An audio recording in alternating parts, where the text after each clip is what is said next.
I'd like to call this meeting of the Lammersville Unified Board of Education to order at 7 o'clock. This meeting is being live streamed and recorded, so at this time, please silence or turn off your cell phones. And if I could have the representatives from Costa Elementary come forward and lead us in the Pledge of Allegiance.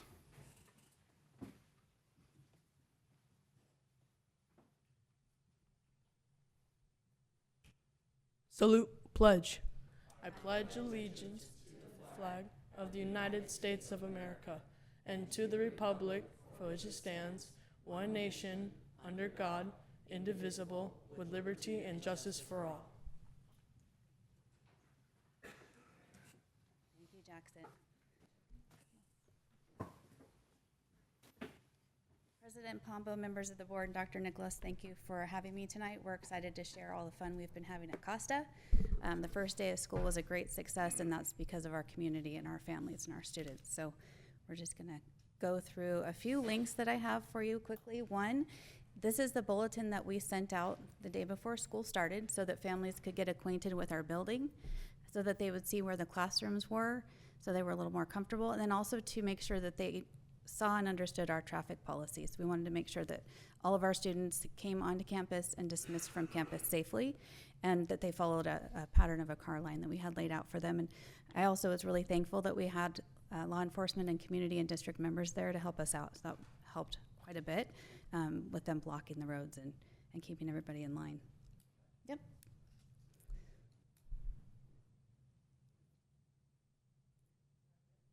No, we can leave that. Yeah, this is just a quick overview of what we sent out so that families knew where they were going to go. Everybody walked their kids to their classrooms the first and second day of school, and it was a lot of fun just to see all the smiles of the kids and the parents that they had their school done.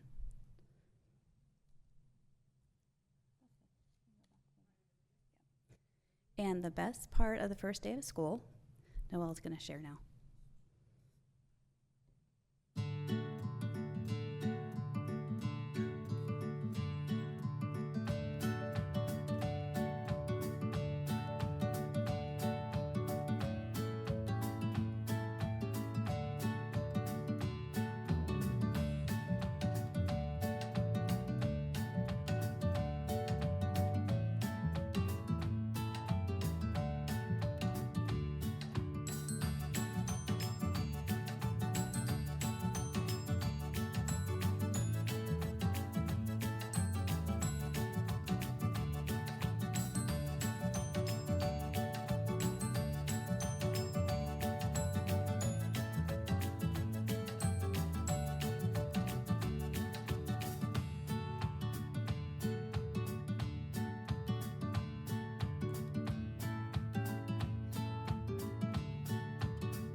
I have the highest respect for teachers and staff, but to be honest, kids are always the best part of every school day.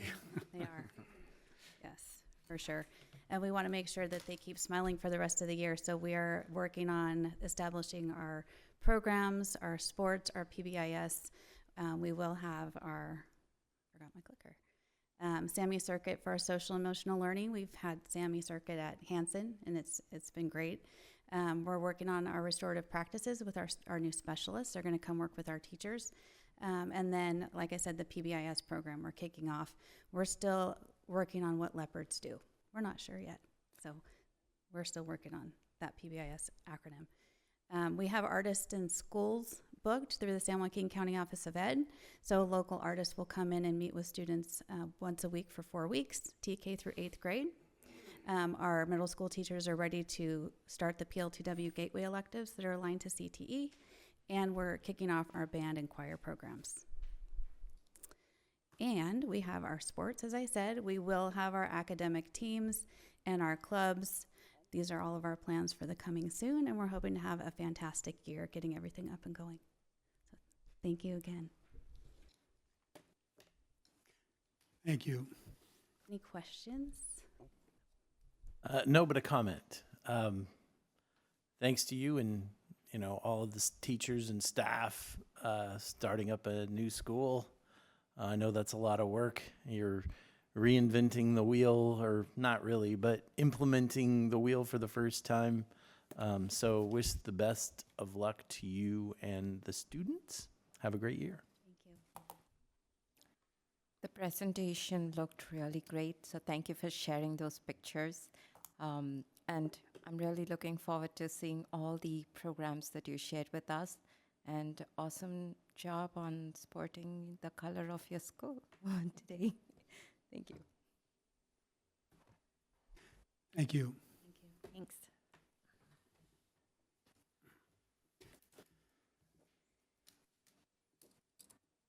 Roll call, please. Lisa Boulay, Here. Colin Clements, Here. Benita Daniel, Here. Stephanie Olson, Here. David Pombo, Here. Devika Vitalani. Here. Approval and/or corrections to the agenda. There are none. Move to approve the agenda. Second. On a motion by trustee Olson and seconded by trustee Boulay. All in favor? Aye. Opposed? Motion carries. Item 4, committee reports. Item A, District Advisory Committee, trustee Boulay. I have nothing to report. Thank you. District English Language Advisory Committee, trustee Clements. As noted in the calendar section, the next DLAC meeting is scheduled for Thursday, August 24th at 6:30 here in the district office boardroom. Thank you. Item C is the Education Committee. That's mine. And the next meeting is October 17th at 6:30 in the PDC. Item D is the Facilities Committee, trustee Olson. Nothing to report. Item E is the Policy Committee, trustee Daniel. Nothing to report. Thank you. Item F is the Safety Committee. That's mine. And our next meeting is September 13th at 3:45 here in the district office boardroom. Item G is the Wellness Committee, trustee Olson. Nothing to report. Thank you. Moving on to governing board reports. I'd like to introduce Divya Virulani, our new trustee, our new student trustee. And if she would please introduce herself and give us a little background, and then you may give a report if you choose. Thank you so much, and good evening, esteemed district board members. My name is Devika Vitalani, and I am so honored to be here today and serve as the new 2023 to 2024 district board representative. To start off, I would like to thank everyone here for providing me with the opportunity to speak on behalf of all students of the LUSD district. Currently, I am in 11th grade, and I have a keen interest in pursuing a career in business and law. Throughout my academic journey, I have been fascinated by the intricacies of these fields and how they shape society.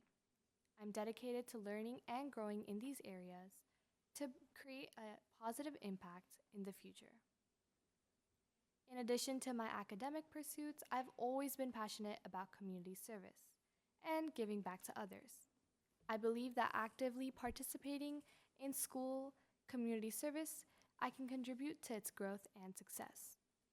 This led me to consider to becoming a student board member, an opportunity to serve as a voice for my fellow students and help bridge the gap between the student body and the administration.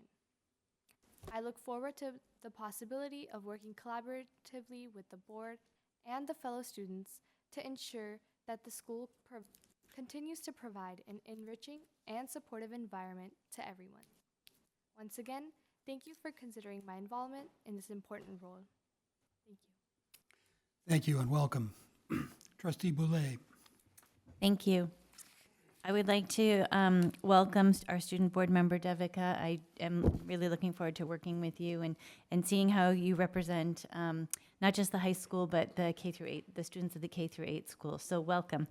I also hope that everyone had a great first couple of weeks at school, and I hope that we are off to an amazing school year. And that's all I have. Thank you.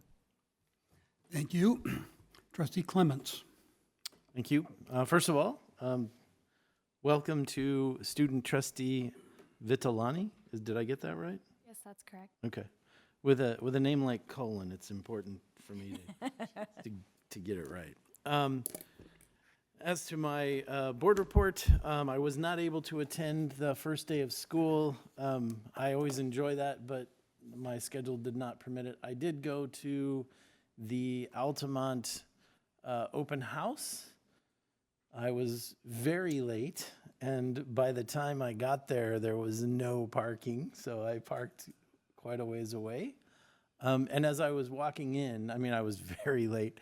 I didn't realize it started at 5:30 instead of 6, so I was very late. And some parents, that were also walking a ways in were bemoaning the fact that there wasn't enough parking. And I pointed out to them, and I would point out to the public, that there are, 3 or 4 school days a year where that many people want to park. And it would be a travesty to invest that much land and money in something as non-value added as a parking lot. And so it's inconvenient. It's inconvenient for the board when we show up when we show up late too, right? We're human, but it's one of the inconveniences that on balance benefits the students of our district. And so we would ask that on those 3 or 4 days where every parent in the school, every parent with a child in that school want to show up to the school, that they just understand that it wasn't built for those 3 days. It was built for the other 362 days a year, or 300, whatever days. Anyway, that's the end of my report, Mr. President. Thank you. Trustee Daniel. I would like to welcome our student board member, Devika. Welcome. I have nothing to report, but I would like to thank our superintendent for the updates that he has been providing with regards to the first week, couple of weeks, and also the ELOP. It's much appreciated. Thank you. Thank you. Trustee Olson. I'd like to join my fellow board members in welcoming you, Devika. It's a pleasure to have you. And as to my report, last Wednesday, August 8th, I attended the Community Services District meeting and reported on Lammersville Unified School District. I made sure I took a moment to let them know about Dr. Nicholas's 10th year with Lammersville, because I thought that was newsworthy to share. And that concludes my report. Thank you. And I would once again like to welcome Devika, our new student board member. I don't really have anything to report, but I'm going to take this opportunity to ask my fellow board members, in light of the fact that the San Joaquin County School Board's annual dinner is scheduled for the same night as our October meeting. I would like to request board consensus to reschedule our October meeting so that those that want to can attend the school board's dinner. I think it's a valuable opportunity for us to meet with and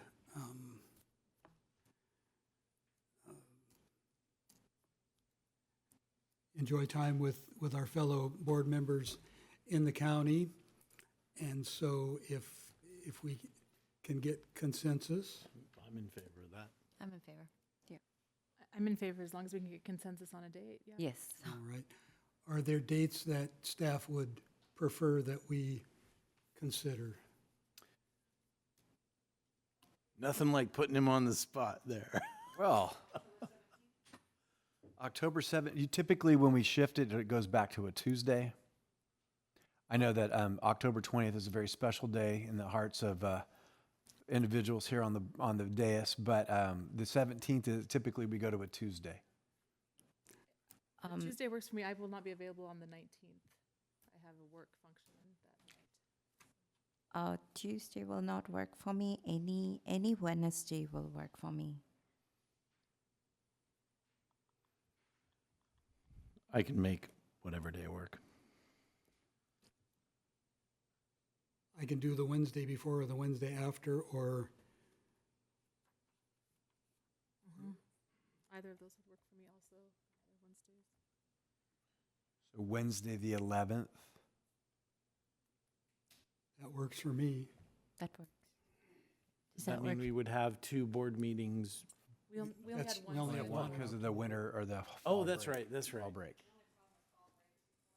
Oh, that Oh, Yeah, I was I wanted to make sure that staff was available also to get all the What- logistics ready. 25th. 25th. 25th will work. 25th work for everyone? And so that would be my question. Does 2 back-to-back board meetings cause district staff a problem? It's really the accumulation of work, like all this stuff gets accumulated over a 2-week period. To have one 7 days apart would not make a lot of sense, yeah. The other issue is if there's anything with a timeline that we need to meet, and we might not know what the agenda is yet for that. I guess we won't. It's kind of far out to Would- know what that agenda is. Would Thursday, the 19th work for everyone? No, No. I have, that's the day I have the mandatory, I can't get out of that work thing, it's my leadership academy. Well, my thought is that I don't think we can go the month of October without having one. I do think that the going to the district or the county school board dinner and interfacing with board members from throughout the county and networking with them is of value. So if my thought is that even if one board member can't go, it would be better to reschedule it to a different day if we can't find a day that's going to work for everybody. We could also send out and kind of coordinate via email exchange, and then find a date instead of everybody going through their phones real quick, That's a great. and then find one that fits. Okay. Sounds good. You can do that. Okay.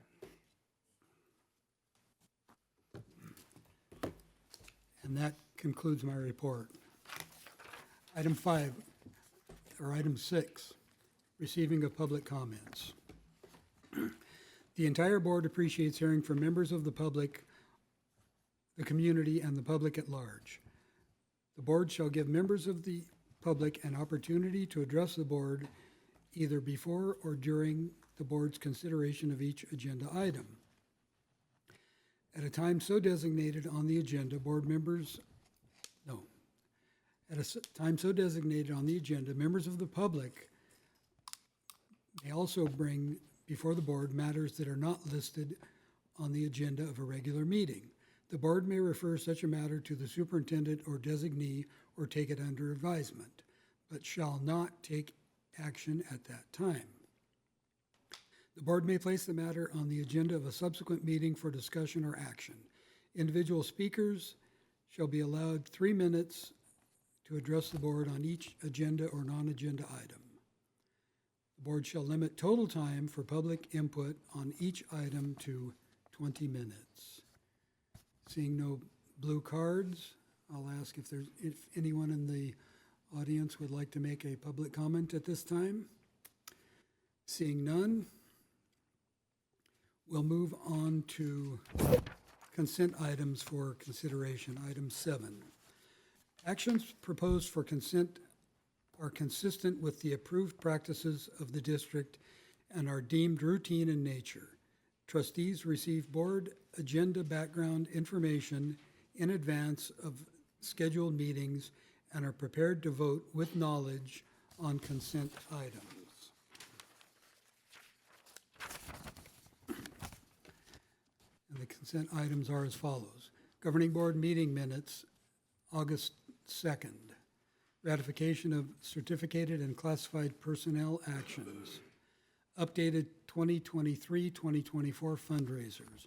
Ratification of budget revision and warrants list for July 2023. Declaration of surplus materials, middle school science, and iRead. Acceptance of a donation of $1,000. Winnings from school store drawing for Ms. Stacy Claudia's TK classroom makeover at Hanson Elementary School. Would any member of the board like to pull any item for separate discussion or separate consideration? I'll entertain a motion. Move to approve consent items. Second. On a motion by Trustee Clements and seconded by Trustee Boulay. Student preferential vote. Aye. All in favor? Aye. Opposed? Motion carries. Item 8, District Administrative Reports. Item A, Superintendent's Report. Dr. Nicholas? Yes, I just have a couple of quick announcements and updates. On the good news front, the district was named for, I don't know how many times we've been named, but we are one of 17 school districts in the entire country, across the nation, to be awarded a Distinguished District in the Project Lead the Way program. In California, there were only 2 districts, ourselves and San Ysidro. And so we're always proud to get our recognition. But Project Lead the Way is a projects-based science program that we've been working on for the last 10 years. So congratulations to the whole district and everybody who's involved in that. That's really good news. Second, I wanted to give a quick update on ELOP. And so last board meeting, I laid out there were 2 groups, the identified targeted group and the interested group. We were successful in launching for the targeted group, or the targeted group of 201 approximately students on August 3rd. And the program opened up as we had promised. For the 482 interested students. We've been working very hard to get that done, but I was told by Mr. Faubert, and so this is locked, that all 482 students will have already started or will be starting by tomorrow, and all the staff needed was hired. So kudos to Ed Services, Curriculum Instruction, HR, for the MADCAP effort to get all that put in place. It is a before school and after school care program, and we want to thank everybody for their efforts there. And then thirdly, just while we're complimenting our HR department, I wanted to give some stats on their work. Springtime is their spring training, and our hardcore crazy season is throughout the summer. So we have and these are my numbers, the rest are specific numbers, but we have over 600 employees in our district and 330 teachers. Since the spring season started, we've hired 38 certificated teachers, 6 certificated management or psychs or behavioral specialists. This does not include the promotions that happen for people within our district. 92 classified employees were hired in various classification, and that includes the ELOP program for a total of 136 employees. Interviews, there were 96 separate interview sessions, and I know our board members sit on interviews, so they know it's there's an application process, a screening process, a calling process, a reference process, an interview process, the good news call, the bad news letters. So there's a lot of effort that goes in there. At present, amongst our, I'm going to say 930 plus employees, we have 3 TK8 vacancies across the district, 1 at Altamont, 2 at Hanson, and I'm told that on Friday, one of those Hanson ones will come off the board. And then HR processes take time, and placement will come as soon there afterwards. And then at the high school, we have a candidate for one position, and we're trying to figure out credentialing. And if the credential doesn't work out, it doesn't work out. And then we have a point for one of our CTE programs. They're waiting on the credential. So in this sea of nearly 1,000 people, 136 people new, 96 total interviews. We're down to, let's say 4.4, and we know one's coming off the board. So, and I can also say finally that there's a heavy duty recruitment effort that continues. We're always hunting talent, and we will keep going until we can find the people to fill those spots. But we do also have a very strong sub system where we train our people, and our long-term subs are typically stronger than your average substitute teacher. I can't promise that every single one is, but I can say that we do our best. So Director Barrios and her team have worked diligently, so congratulations to them. It's been a successful summer and a very smooth start to the school year. And that is my report. Thank you. Item B, District Enrollment Report. Well, this number is a curious one, but it is 7,712. And we need to all prepare for when College Park is building, let's say 900 units, give or take. And north of Byron Highway is building 1,100 units, and then another 1,100 and another 1,100. That the projection of 11,400 students is very, very real as a total district, possibly bigger. So we have a lot of talks about that. Mr. Harrison's cheeks turn red sometimes when we have those talks, but we give him some water and he works out all right. Thank you. Item C, District Maintenance and Operations Report. Mr. LeGrand.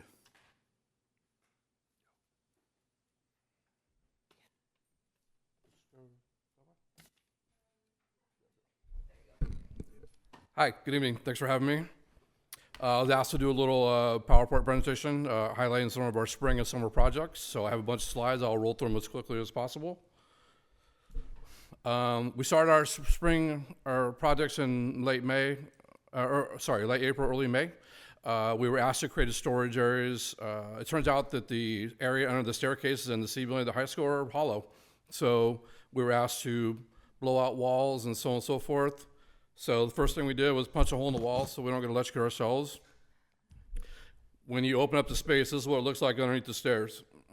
Wow. We actually had some of our high school interns help us.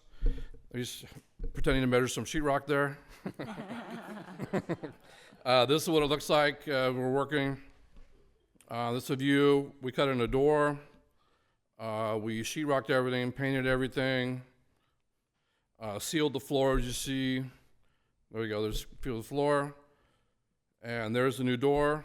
And that one was done. That is in the center of the C building, and the one that goes upstairs, that one. This is on the west side of the C building. It's underneath the west staircase. We blew out 2 areas. The area on the left so they could pull their cart in. That's what it looks like when you go into the left, underneath the stairs.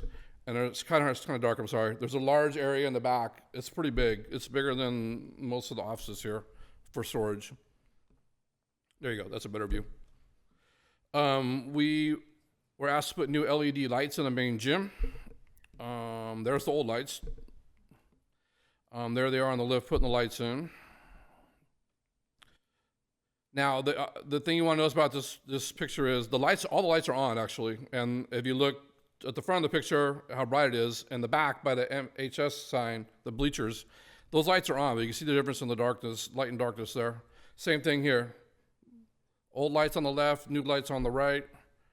Same thing. This is an interesting view from up on the lift. You can clearly see all the lights are on, and you see the difference in the brightness of the LEDs. Same thing here. And that's that. That's with them all done. That looks great. Wow. So you can see how much brighter the gym is. You do realize that means that you're going to be refinishing the floor a lot more because it's going to show up. The bad part is with the bright lights, you saw how bad the floor was, which means in my next project. So we had to do the floor. Yeah, I know. Yeah, it's one of those things, right? So we had to do the gym floor. There they are. The first step was to come in and sand the whole thing. Right, there you go. You called it. They sanded it with 220 grit, they sand the crap out of the whole thing. There you are, painting the baselines, keys. The athletic director gave me a shirt, a Mountain House High School shirt. We took the shirt into the painters. That's what they got the color off of for that. Sidelines, logo. The logo had a lot of shading in it. We didn't want to mess with any of the horses' shading, so to speak. So we just painted the solid areas. There's the keys. Those letters used to be gray, if anybody remembers. Now they're white. They pop a little bit more. Same thing on the other side. And then once that was done, they put 3 coats of finish on the floor. You see how shiny it is? And there you go, with the new floor, with the new lights. That's the effect you get on the gym. So, another picture. That's gorgeous. So everyone liked the big gym so much. Of course, the next step was to do the small gym at the high school, right? So that's what we did there. That's before picture. You can kind of see how dark it is in there. Same thing. New lights on the right of the picture, old lights on the left side of the picture. Same thing on that one. So after all the lights were done, Aria and I went and redid the floor. That's with 2 coats of finish on the gym floor. So there's the effect you get with that. Also, we were asked to get involved, Bernie asked us to get involved in putting new freezers in at Bethany and Cuesta. This is Bethany. The wall on the right is the kitchen wall. The fence on the left is the bike rack. Gives you a perspective where we're working. First thing was tear out all the vegetation. Guys came in with a Kubota and and formed everything for concrete. There's the rebar. There's the concrete. So on and so forth. There you go. Not our best concrete work. The concrete truck was 40 minutes late, so the concrete was already starting to set up when it got here, so we scrambled it the best we could. There is the floor of the freezer going in. You see how thick it is, about 4 inches of foam insulation on the bottom there. And there's a crew putting that in. There's that. That's what the inside of the freezer looks like. And there you go. There's your freezer at Bethany. And there's a different picture. So it barely fits. You can barely, I can't squeeze on the side, but some of the other people can. And What are you trying to say? some younger people can squeeze on the side. I can't squeeze on the side. It actually has a cellular. It'll send you an alert when the power gets cut off and the temperature drops. So that's the keypad there. This is where it went at Cuesta. We had to move out a very large container, 40-footer, which the guy made about a 50-point turn to get it out of Cuesta, but he did make it. And there's a new freezer going in, you can see. We also did a big flooring project at Bethany. We did the 500 wing, the 600 wing, the band rooms, and the foyer area of the multi. There's some demo in a classroom. There's a new flooring going in, another classroom. In the common areas, we put LVT in all those common areas and the little breakout areas. And there's a finished classroom. On the front and the bottom, you see the walk-off tile, LVT on the left, carpet on the right. Perimeter fencing at Lammersville. I apologize up front. I didn't have a lot of pictures of the fencing, but I did for some reason. There's the trees we had to take out by room 25. There's that to get the fencing to make that area for the SARB room, so on and so forth. This was an issue on the east side of campus across an orchard. That tree was in the way. We had to work around that one. Sorry, that's all the pictures I have of that one. Hopefully you've been by to see it. It looks great. Go from there. We identified 19 trees at the high school that need to be removed. A lot of them look like that at 45-degree angles, kind of pretty much. So we took out 19 and put back 26, 27, something like that. We put back more than we took out. There they are. That's in the quad. That was one of the Italian cypress, right? Thank you. I knew you know. There they are, the tree company. And there's another leaner, right? That's across from the multi and the band room. So we were also asked to put in, because the ceramics program was expanding to high school, we were supposed to wire in 2 kilns. They wanted 2 extra kilns. We already have 2, they wanted 2 more. So there's the guys putting that in. Big deal, there's the outlets. We were asked to remodel room 25. First thing was a demo of the old wall that was in there. Start framing the new wall. Sheetrock, flooring. There's more flooring. And there you go. There's your finished area. We painted the walls too. We got a request from Lammersville. We put in 27 sets of mini blinds at the school, mostly in the upper grade, rooms 14, 15, 16, 17. Some have never had blinds. Some have blinds that have been taken off. But for safety reasons, we put those in so on a lockdown they can close the blinds. There they are going in. All those little individual windows got blinds like that. That's toward the front. Another classroom. And probably the biggest project we did safety-wise was the new admin doors for the Questa, Bethany, Wicklow, and Lammersville. We had a situation where if you had to go on campus, you weren't directed to the office first. We wanted to eliminate that.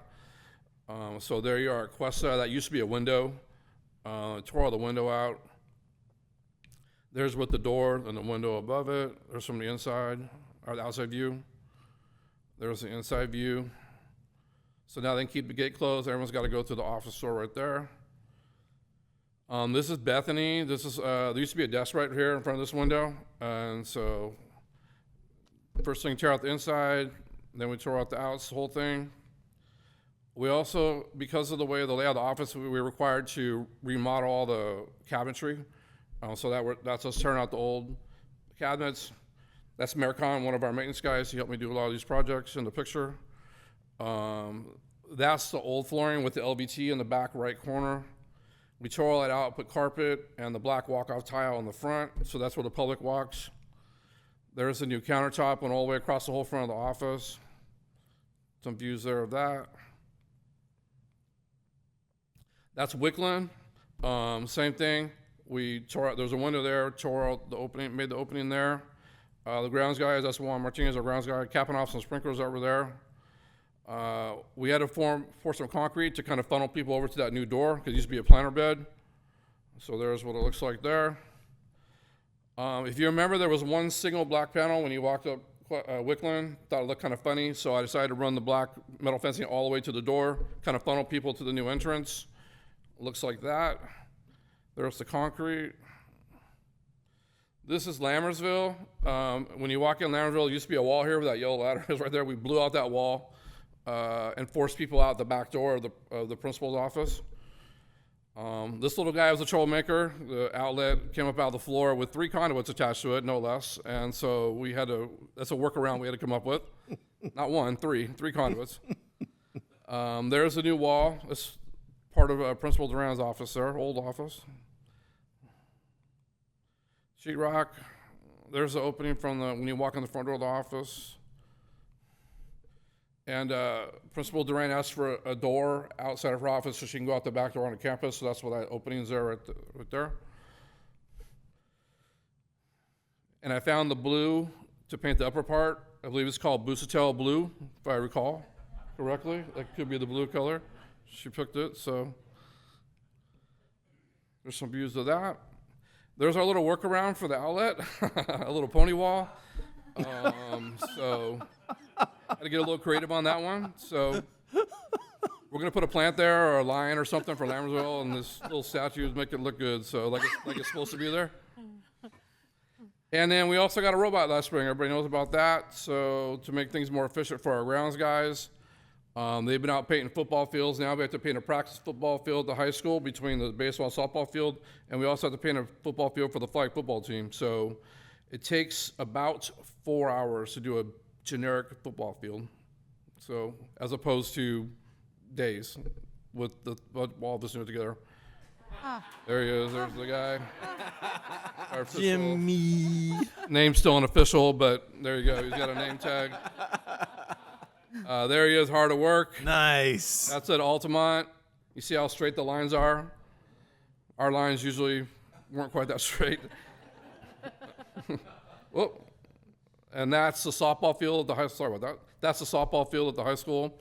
It goes straight out to the foul pole on that. And there is a soccer field at Wickland. They paint all the circles, the arches, the corner kick arches, everything. So way better than we could do. And that's it. Happy to answer any questions. I actually have a few questions, and I apologize because they're probably stupid. But on the trees at the high school, I mean, I know that what caused the lean is the wind, but do we have? Can we do anything to maybe avoid that? Like, or is it just the luck of the draw as to whether the wind blows the trees that we just put? Avoid the. Avoid future leaning. Yeah, I'm assuming it's the wind that Stakes. caused it to lean. And can we do anything to help the trees not lean in the wind? Repeat the question. There's the trees and then the stakes that keep the wind from blowing them over. So how do we support them Well, better? we put some we put some thicker stakes in. Hope it'll help.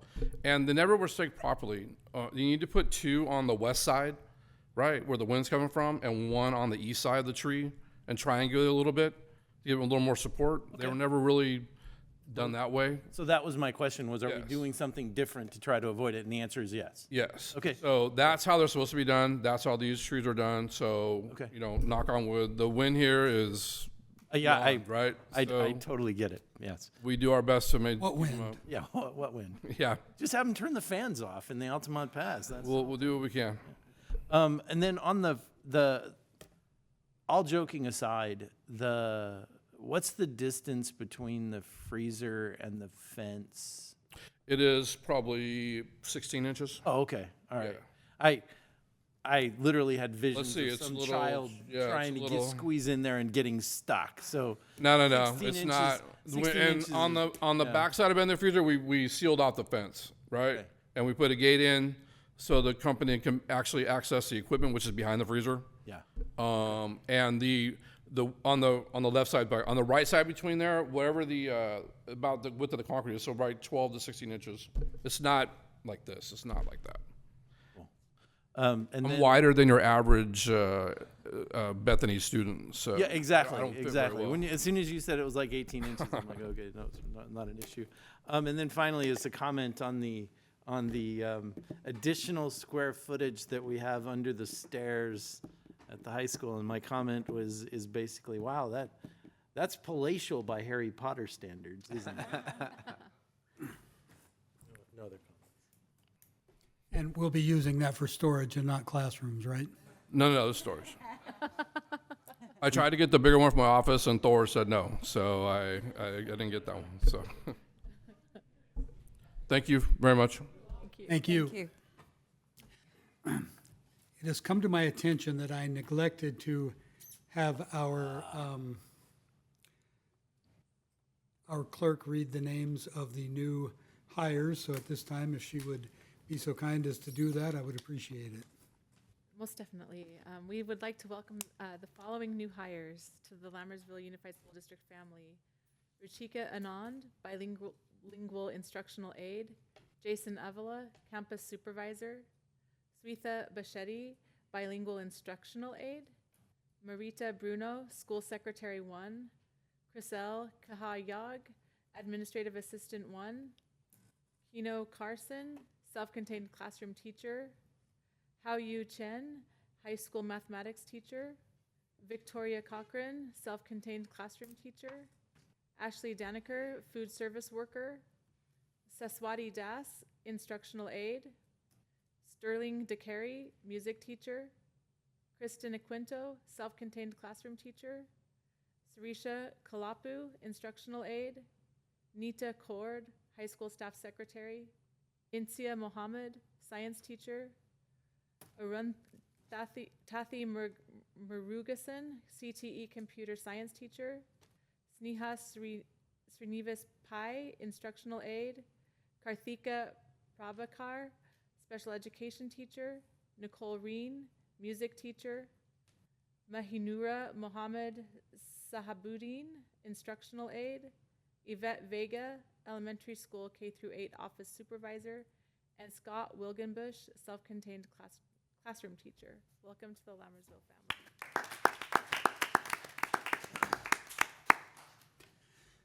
Thank you.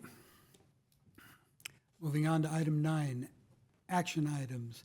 Consider approval of the 2023-2024 inter and intra-district transfer requests. I'll entertain a motion. Move to approve the 2023-2024 inter and intra-district transfer request. Second.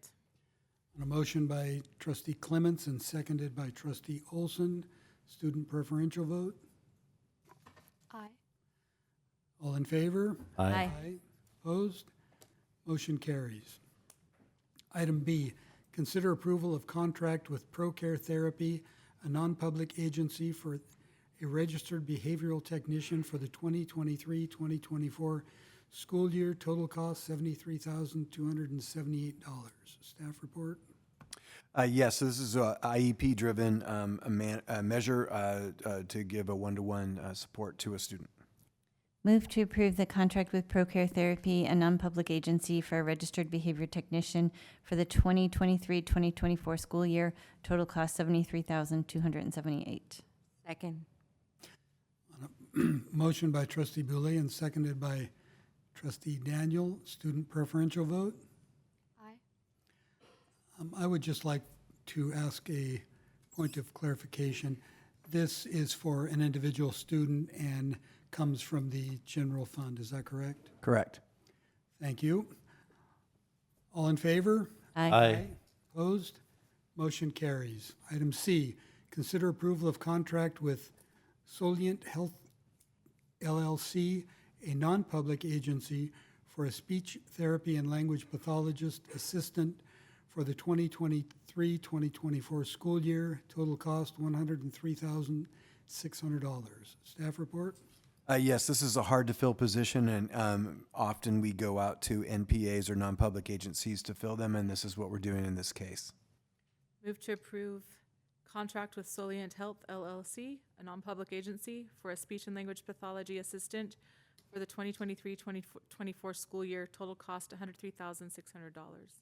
Second. On a motion by trustee Olson and seconded by trustee Boulay. Student preferential vote. Aye.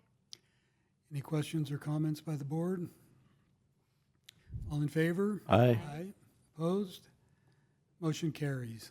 Item D, consider approval of contract for equipment services and lighting for district boardroom not to exceed $205,000. Staff report. Believe it or not, this boardroom is over a decade old, and so is the equipment. And over time, we've been having more and more problems with it. We've done upgrades, so we decided it was time to modernize it.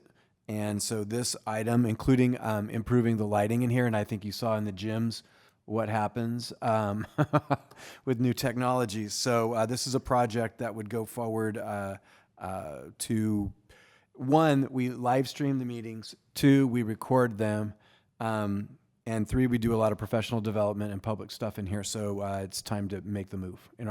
That's our recommendation.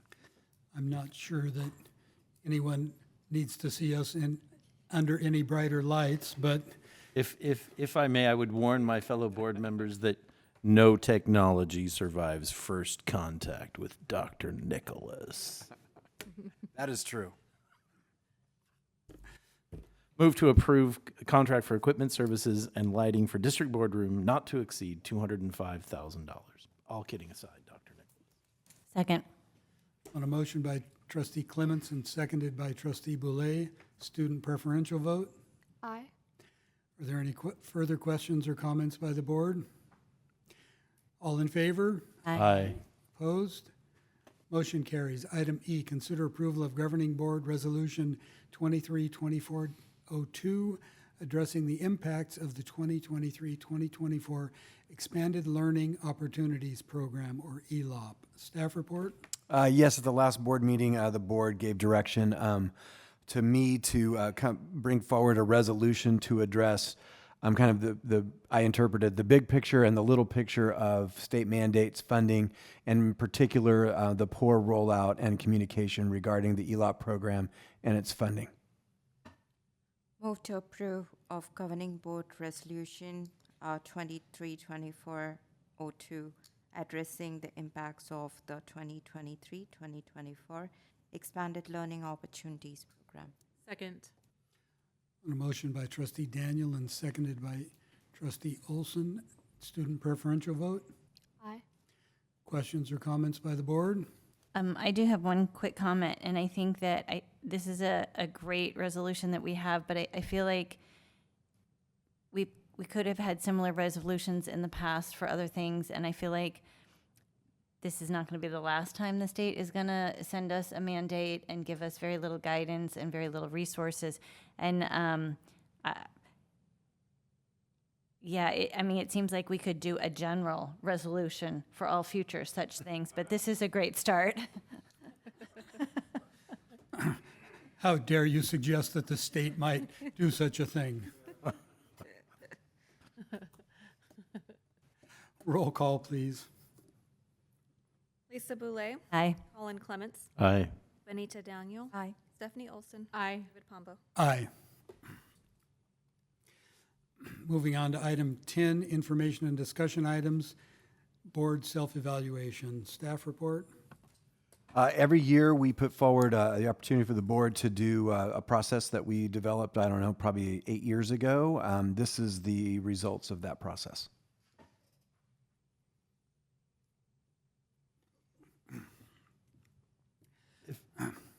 I would just like to say that I was a little disappointed or concerned, or probably too strong of words, but in any event, it struck me that in this self-evaluation we had more threes than we typically have had in the past, and I feel like we have a very high-performing, highly effective board, and I would encourage anyone, any board member who feels there is an issue with the board giving the superintendent direction outside of regular channels, or board members lacking respect for one another, or what are the other ones that got threes?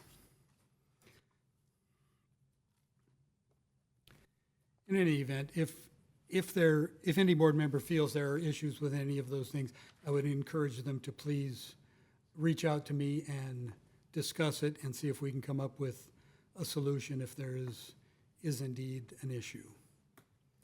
Further questions or comments? Yeah, if I may, Mr. President. So this is about the 8th year, 9th year, whatever that I've been through this, and I typically, as long as everything's like 4 and 5s, I'm like, okay, that's, because you're gonna have people look at questions differently. There were more 3s than I have typically seen, and of more, as you said, not really concerned, because I think we are a cohesive board, but it was highlighted as how the board how different members of the board perceive that the board treats each other and how the board treats the superintendent, which are pretty key, right, for the cohesive functioning of the board. So it was kind of an aha moment for me. And the reality is, if there's reality and there's perception, and somebody's perception is their reality, right? So if they perceive a problem, then there's a problem.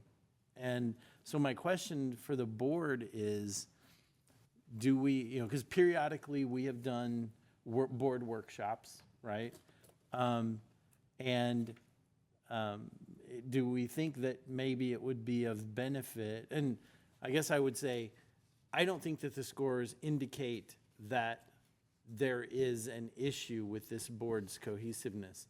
But I think that because those scores were lower than we normally see in those areas, there is a possibility that the board is moving in that direction, and I definitely don't want to see that happen. So do we think that maybe a board workshop to where people air their, this is how I feel when you, or this is how I perceive it when you, type thing, obviously not on the dais, but, a workshop, does the board think maybe a workshop might be beneficial? I do think that there's 5 of us up here, and yes, we have 5 unique opinions based on our different experiences. But I think we all have valid opinions and valid, based on how we answered the survey. So I do think, to kind of figure out how we can move some of those 3s to 4s and 5s, I think is kind of important and key, because I think it is important that we all respect each other and then we all understand what our roles and responsibilities are. And we have the board handbook that talks about our mission and our values and our roles and responsibilities, and I actually try to keep mine sort of handy because it has some really good information. And I know a couple years ago we did, or not quite a couple years ago, like a December of 21 or something, we did an exercise where we looked at it.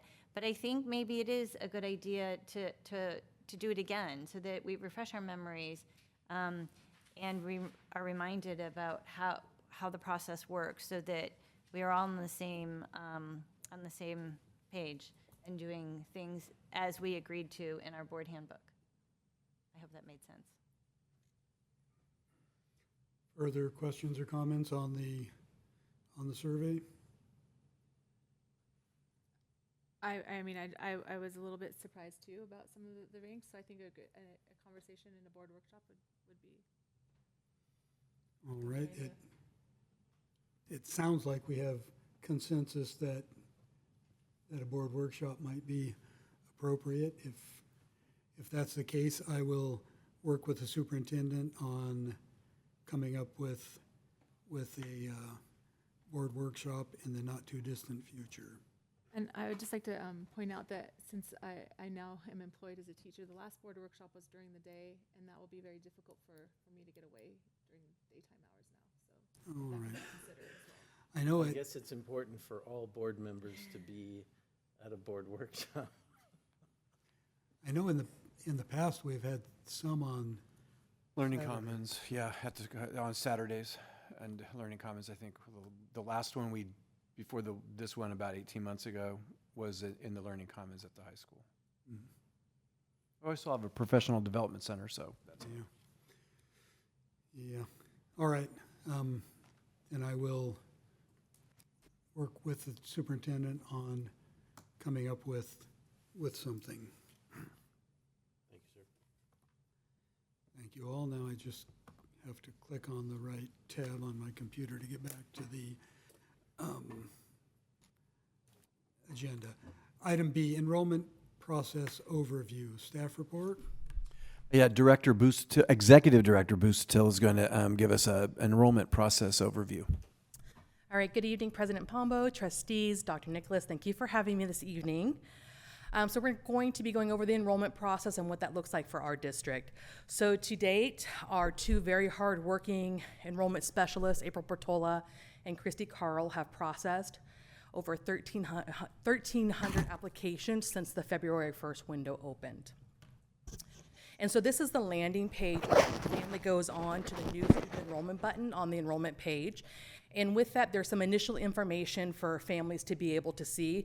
The first off is to please only enroll if you are brand new to the Lammersville Unified School District, not if you're switching between schools or going from an elementary school to the high school.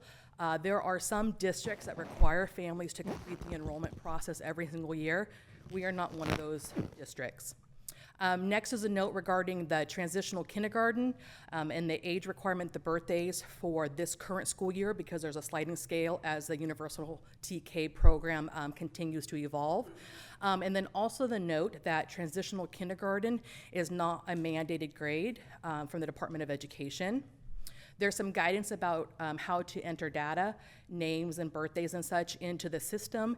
And then the last is school placement, letting families know that they may be placed out of a school outside of their attendance area or their school of residence to alleviate overcrowding in some of our campuses. So the enrollment process window opens on February 1st, and so the parent or guardian initiates that enrollment in Aries. From that time, Aries automatically assigns a school of residence, which is often misunderstood by families as their placement, but that's just indicating this is the area that you're zoned, and this is your school of residence, not necessarily your school placement. So from there, they get another email indicating that their registration was submitted, and that's all generated automatically through Aries Air. Submitted enrollments are reviewed by the student services team for completion. And so if complete, the student is imported into Aries and included on a backside spreadsheet that we use to track our enrollment. So from there, we check CalPads for the student identification number, the SSID, to verify their grades of completion, to see if the student has an IEP that the parent did not declare, if they are identified as an English learner previously, and perhaps the parent didn't include that information. We're verifying demographic information, immunizations, birth certificate. It is not uncommon for a parent's data entry to be different from what is actually on the birth certificate. So we're double checking all of that information. We're confirming parent and guardian access is correct based on the birth certificate, so that if both parents are listed on the birth certificate, they're both indicated in Aries. If we have someone that's indicated as a parent or guardian and they're not on the birth certificate, and we don't have anything showing guardianship, then that is not allowed, because we don't want them to have access to student information if they're not someone that should have that. And then also the home language survey. So if we have students that are new to California, new to the public school system, new to the US, we want to make sure that we're verifying if they need any additional language acquisition support. If it's not complete, the registration is returned to the parent or guardian, and a detailed email is sent by the student services team indicating why the application has been returned to them. Oftentimes it's because information is missing. And then the link back to the Aries Air portal is also included for the convenience of the family that's going to be submitting additional documents or correcting information. Parents or guardians are once again informed that the student is unable to be enrolled without the required information or documents. And during peak enrollment season, it may take 3 business days for a submitted registration to be reviewed, and that's because on a given day, we can get 50, 60, 70 new enrollments, and so with just 2 people at this point in time, we're not able to get through all of them at the high standard that we have for our students and our families. So we want to make sure that we're verifying all of the information. So required documents, address verification is extremely important. We know that our district is high performing and a desirable place for students to attend, and we want to make sure that we're very diligent about verifying that the students that are attending our schools are there because they reside in our district or they have a transfer agreement indicating that. So we need to have 2 of the following. So a current utility service contract, statement or payment receipt such as water, garbage, and it needs to have the current dates of the account, be within the last 30 days, have the address and the account holder's name. So we need to have that information. A current pay stub, voter registration, or correspondence from a government agency, again, within the last 30 days, because they're just trying to make sure that where the family says they reside, they reside. A property tax payment receipt, again, within the last 60 days for that one.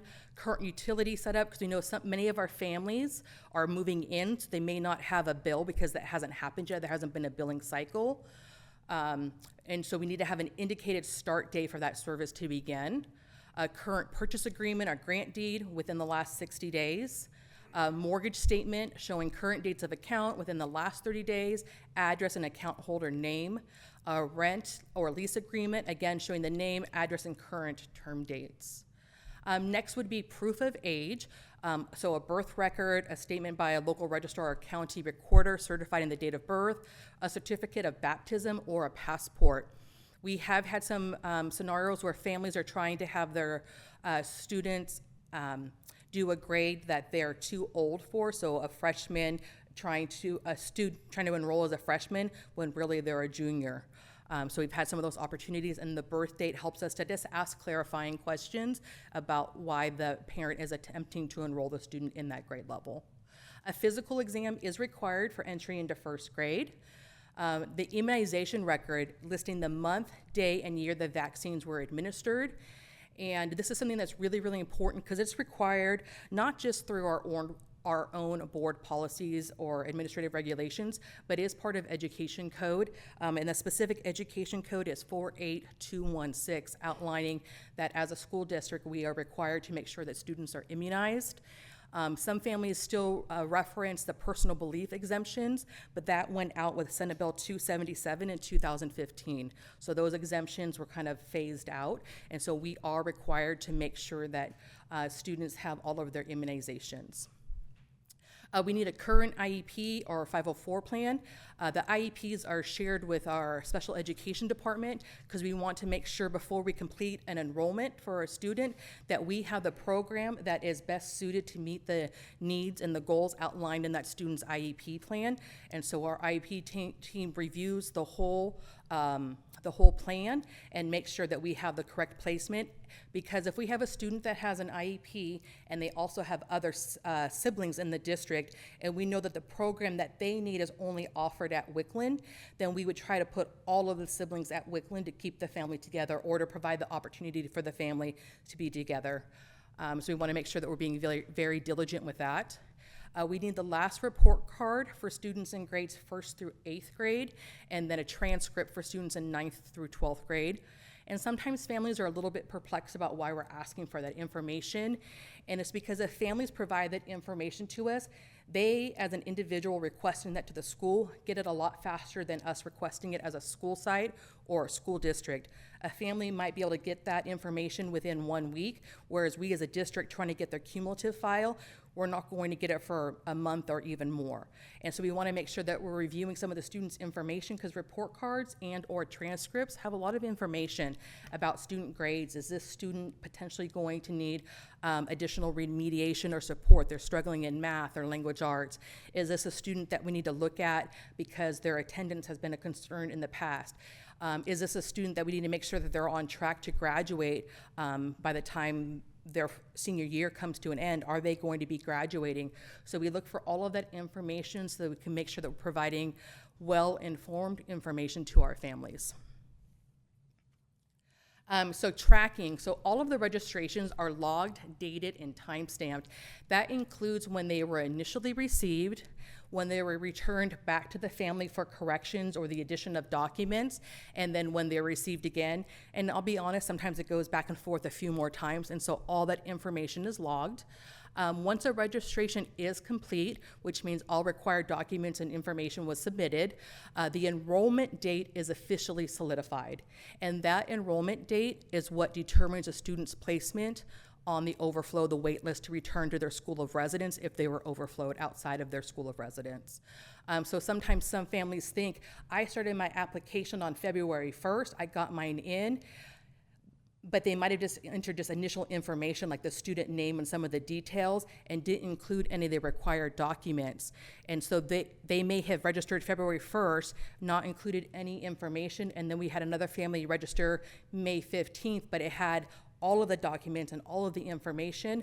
That May 15th family, if we haven't heard back from the February 1st family, may move up in the order on the overflow list because they had all of the documents and their enrollment date was confirmed. We do have an overflow list that's maintained by the Student Services team. And while it's maintained by the Student Services team, after day 7, after the 7th day of school, it is shared with the school sites so they're able to provide updates to their families if they ask where their student is at on the wait list to return to their school of residence. I should also reiterate that the wait list is only for students for a school of residence. It's not for students that live in Altamont but want to go to Bethany. We only maintain the wait list for students that are in that area. So data confirmation, that is what happens in areas when we ask families to go through and make sure that we have the correct mailing address, that we have the correct parent and guardian information, that we have the correct phone numbers in case of an emergency or just general communication. And so that begins on the Monday prior to the first week of school. Parents are able to see the handbooks, see some of the academic integrity policies, all of the information. Is your child able to check out a library book? Do we have a photo release? Things along those lines are included in data confirmation. And then on Friday, prior to the first week of school, the class assignments and school assignments are made visible in the Aries parent portal if the data confirmation has been completed. We are always looking to make adjustments to what our current practices are. So looking ahead to the 24-25 school year, we are going to release that information on the Wednesday, so that would give families at least a week's time to be able to know their school and or their class placement. Any questions? You mentioned early in the presentation that students may not, I'm sorry, I forgot to turn my mic back on. You mentioned earlier in the presentation that students may not be assigned to their school of residence, and you mentioned an overflow list and other things. Can you briefly explain why, under what circumstances a student might not be placed in their school of residence, and what, if anything, district staff does to try to get those kids back to their school of residence? Mm-hmm. So a student may not be at their school of residence simply because there's too many students for an assigned grade level. So for example, if I have a fourth grade classroom, the agreement that we have with our teachers is a 32. We go above that a little bit, and there's the teachers are compensated because of the class overage. But even with that, there's a finite amount of space of how many students we can have in a classroom to make sure that they're being serviced. Excuse me. So with that, we are only able to place a certain number of students. The other thing that also happens is, let's say Cordis, for example. I don't have any additional classrooms at Cordis Elementary School. Every single classroom is full. So it's not even if we had the numbers that I could add an additional section of, let's say, kindergarten or first grade or TK, because there is no more classroom space available. Because again, the number of classrooms is finite. So those are the main things where a student would not be placed at their school of residence, is because there's not physical space to open up another classroom, or we don't have the staffing, or the numbers haven't reached a capacity to where it would warrant us opening another classroom. So for example, if Hanson was over by 4 or 5 students, and I know at Cordis I have 10 seats available, then we would have the students be overflowed for the year, with the understanding that they would potentially flow back. That's our goal, is to flow all students back to their school of residence the following school year. So the wait list is maintained at least once a week. Right now it's probably 2-3 times a week. April Bertola, my assistant, is generating numbers and double checking information in Aries to see if students have disenrolled from a school site. And as soon as space becomes available at a school site, then someone from the overflow list is contacted and given the opportunity. And if they decline it, they're saying, you know what, we really like Mr. or Mrs. So-and-so, they're having a great year, we're good just staying.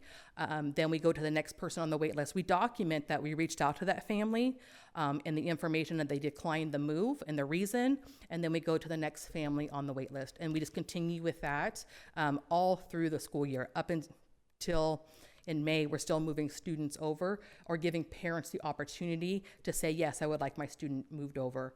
I know we had a number of students that were after day 5 was when we do the big drop, and we had a number of families that we contacted because we had space available at their school of residence.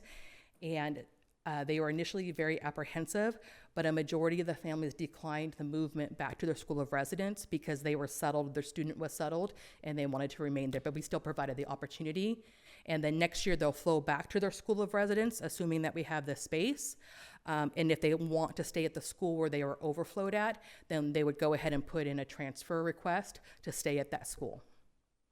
Thank you. Further questions or comments? Yeah, I apologize that I don't know this, but how does all of that work and all the documentation work for homeless kids? So there are no barriers for homeless students. So if it's a homeless student or a student that's a foster youth, we try to remove, for example, immunizations. We would not be able to not enroll a student that was homeless if they didn't have all the immunization or they weren't able to provide verification of address. So those students get enrolled, they have priority enrollment right away. The foster students get in a little bit of a tricky spot because we have to verify education rights, that the person that's attempting to enroll them has the right to enroll them in another school. And that can be tricky for our students that are in the foster system because oftentimes their biological parents still retain education rights. And so we have to work with the foster agencies to make sure that we have a letter indicating that the parents' rights have been revoked or that they're in the process of being revoked, essentially just shy of a court order, letting us know that we can move that student, because otherwise it gets very, very tricky for us as a district because the biological parents retain rights. That's a great question, Trustee Collins. I have a question. So you were talking about the scenario where an IEP student goes to Wakeland, so their siblings also happen to be the same school. But if the parent wants to request transfer to their home school, my question is basically we have those list of transfer students, and then we do see denied and approved. So what is the priority? On what basis are we approving them? I do see different reasons. So if you can list the priority of them, that would be great.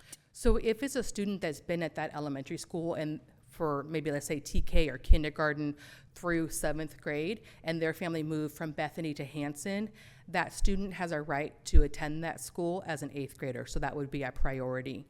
A reason why a family may be denied is most likely because the school is impacted and we simply do not have space. So it's usually impacted like grade at capacity, school at capacity. Typically its grade level is at capacity.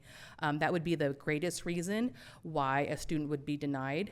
Another potential reason would be any student that's on a transfer agreement, whether they're from outside of our district or within our district from one school site to another, there is an agreement, a contract that they sign indicating that they'll have positive behavior, positive attendance, do their schoolwork, have positive grades. And if they violated that agreement and that's been reviewed throughout the school year, through the SST process, then when they go to renew that, that may be denied. Thank you. Do you have a follow-up to this question? So in that list, the reasons are mentioned. Most of them approved are the parent works, the parent is part of our list. So amongst those reasons, I do see sibling rule and other reasons. So within those reasons, what would our priority list be? Like if a student comes in, apart from the homeschool. So we definitely try to keep families together.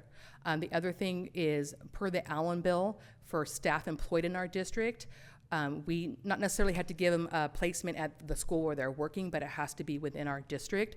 But we definitely try to keep families together.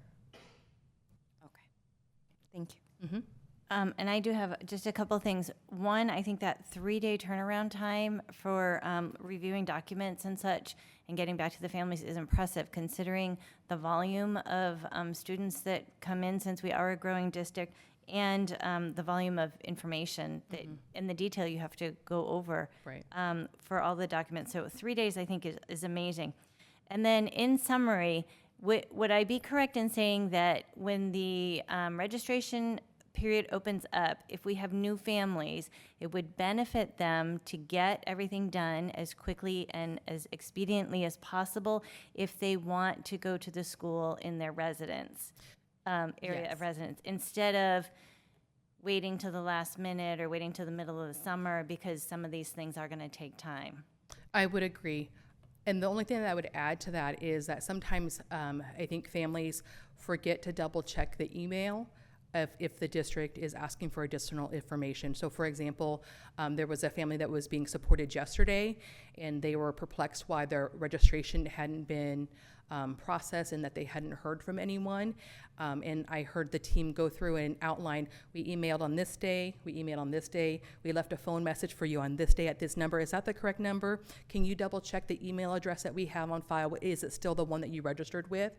And so sometimes I think families get busy and they forget to go back and double check the email or answer voice messages as well.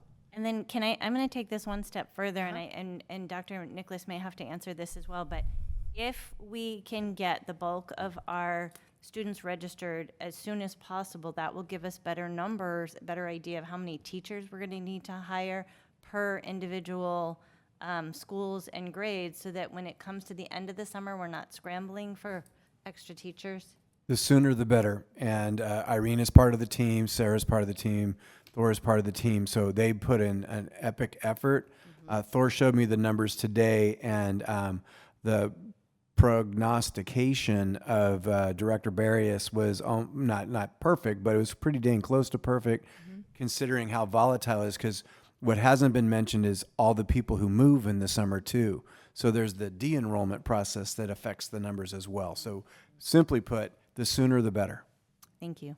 I was gonna ask that if that creates, a problem with the people moving, but it clearly does a little bit. But piggybacking on what you said, registration opens on February 1st, but the website is very informative, and parents can go to that website and they could have everything like queued up and ready to go. Correct. So that on February 1st, they wouldn't have to like look and say, okay, now what do I need? Because it's already, all that information is there on the website, right? Correct. Okay. Yeah. And then I just had one comment. I love the constant reflections that our staff does, like the self-reflection, and because that's how people improve, and you have high standards. And I love the decision you have to post the information on the Wednesday before school. I think that's really a good decision for families to be able to have that time to prepare their students and get them ready. So great job. They're excited. Teachers are excited. Families are excited. Everyone's excited. They just want to see. Yeah. So I actually had a follow-up question on homeless kids, or, and I apologize, this is probably a stupid question as well, but so what's stopping a parent from going, man, that's a lot of work, getting all this crap. I'm just going to tell them my kid's homeless. I don't have to submit any of that. What stops them from doing that? So that is the purpose of home visits. And so if we have information, that someone's saying that they're still residing, but we have all indications that they're not residing in that home anymore. We had that experience at one of our school sites, and we had 2 administrators, a district office administrator and a school site administrator, went and knocked on the door after multiple visits, and finally someone answered the door because they are persistent, like, we're going to stay here because we hear someone inside, we hear the dog barking, we saw a shadow move, we're going to stay knocking at the door. And once the door was open, the person confirmed that the stated resident no longer lived there.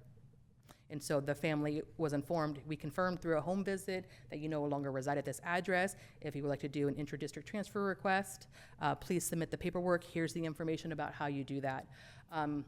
For families that are homeless as well, that one gets a little bit tricky because it would be difficult for us. You can't really ask a ton of questions for students that are identified as homeless. I would say for the most part, there's always, maybe a sliver where someone might try to take advantage of a loophole or something that's put there to support students and families. However, knock on wood, I haven't seen that be a pervasive problem in our community. I have 2 comments. So the first one is about you sharing that it's not the enrollment date the registration is filled, because I think most of them do understand that if they do it on February 1st, then it's a done deal. So that clarification is great that you shared. Thank you. The other thing that I want to comment upon or appreciate is your team, April and Christy. Correct. Christy. And your team has been amazing. The first few days, of the enrollment, because I personally know how many of the community members reached out to me with regards to the enrollment or the transfer, and I had to direct them to the district, and I know that I pushed them to more towards April and Christy, but they were kind enough to handle it. And of course, I did hear from them that they're not getting a response and things like that, but I requested them to wait patiently because it's a pretty busy time and they are going through a lot of students. And I thank the community for, waiting patiently. And they all came back to me and they said that April and Christy and your team did an amazing job. They were also happy that they got, most of them, I would say, were able to receive the schools, but that they were interested in. But I have to say that that must have been a really, really busy week.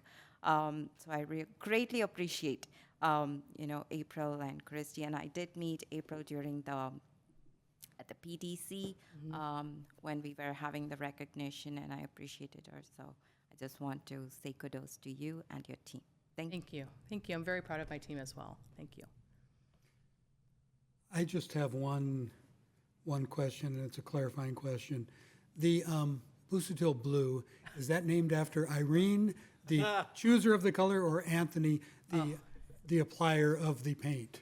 It was me. Jimmy enjoyed working with me on that project. He enjoyed picking out carpet samples with me, looking at paint swatches. We had all kinds of fun. Further questions or comments by the board? Thank you very much. Thank Thank you. you very much.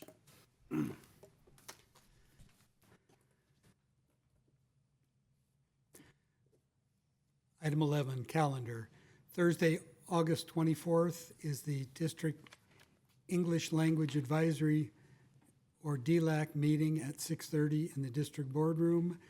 Wednesday, September 6th is the next regular governing board meeting at 7 p.m. here in the district boardroom. Wednesday, September 13th is the next safety committee meeting. It will be here in the district office boardroom at 3:45 p.m. In just a moment, we will be adjourning to closed session where we will discuss Public Employee Discipline Dismissal Release Complaint Government Code 549557, Conference with Real Property Negotiators Government Code 54956.8, Conference with Legal Counsel Anticipated Litigation Government Code 54956.9. I will entertain a motion. Move to adjourn to closed session. Second. On a motion by Trustee Boulay and seconded by Trustee Olson, student preferential vote. Aye. All in favor? Aye. We are now adjourned. Thank you Thanks, very much. everybody.